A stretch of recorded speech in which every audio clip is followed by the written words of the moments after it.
नमस्कार, मैं हूं अशोक श्रीवास्तव और आप देख रहे हैं मीडिया दस्तक न्यूज। गली गली में शोर है, ईवीएम मशीन चोर है, ये नारा पूरे देश में गूंज रहा है। ईवीएम के विरोध में दिल्ली के जंतर मंतर पर 31 जनवरी को उमड़ा जन सैलाब देखने लायक था।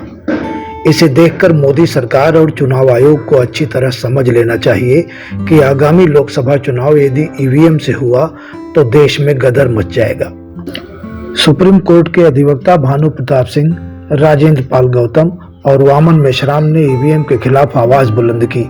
ईवीएम जनता की दुखती नब्ज है और जैसे ही उस पर हाथ पड़ा, देश के लाखों युवा, किसान, मजदूर और व्यापारी एकजुट हो गए। एक आवाज पर सब कुछ करने को तैयार हैं। कहना अतिशयोक्ति नहीं होगा कि आंदोलन आगे चलकर उग्र भी हो सकता है, इसलिए अभी वक्त है।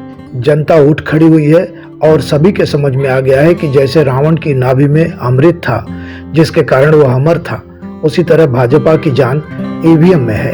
आंदोलनकारियों का दावा है कि आगामी चुनाव बैलेट पेपर से हुए तो 400 पार का दावा करने वाले 40 सीटों तक सिमट कर रह जाएंगे।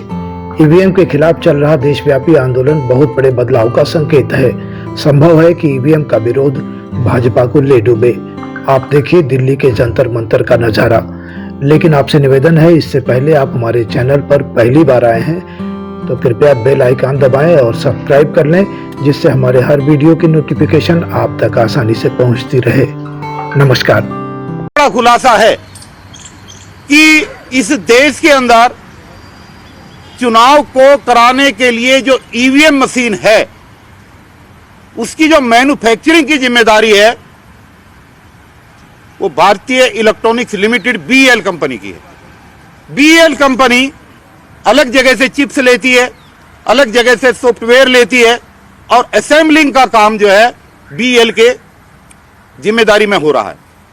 आपको जानकर ताजुब होगा और पूरे देश को जानकर के ताजुब होगा कि भारत सरकार के द्वारा जो नॉमिनेटेड 7 डायरेक्टर हैं, उस टीम के अंदर जो इस ईवीएम की मैन्युफैक्चरिंग करने के लिए और उस ईवीएम के अंदर जो सीक्रेट एनकैप्सुलेटेड सोर्स कोड जो डाला जाता है, गुप्त कोड, उसकी जो डेवलपिंग करते हैं, वो जो टीम है, जो अधिकृत टीम है, उस टीम के 7 मेंबर्स में 4 डायरेक्टर ऐसे हैं जो भारतीय जनता पार्टी के अलग अलग प्रदेशों के पदाधिकारी हैं।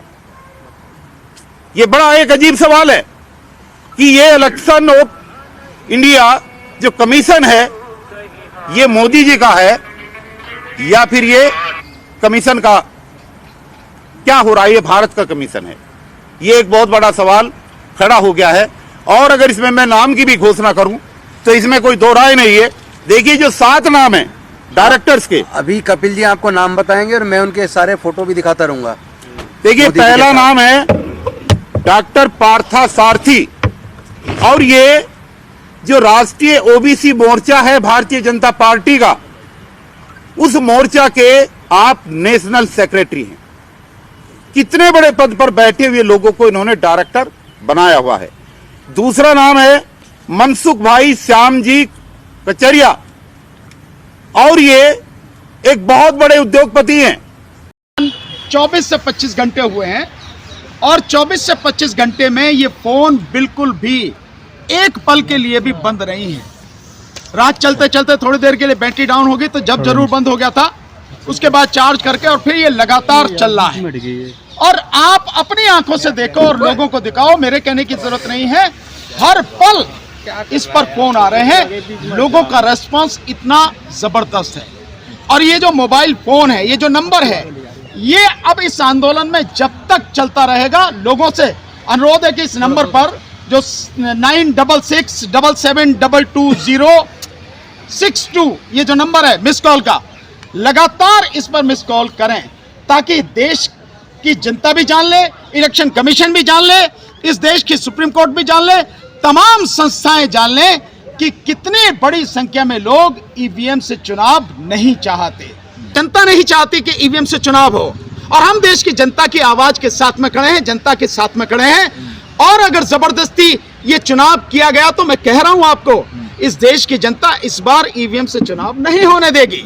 आप इसे धमकी मानो, इलेक्शन कमीशन इसे धमकी माने, इसको सलाह माने, हमारा आग्रह माने, हमारा निवेदन माने, जिसको जो मानना है, जो शब्द देना है वो दे, लेकिन यह निश्चित है कि इस बार इलेक्शन केवल और केवल बैलेट पेपर से होगा। 2024 का जो लोकसभा चुनाव है ईवीएम से नहीं होगा।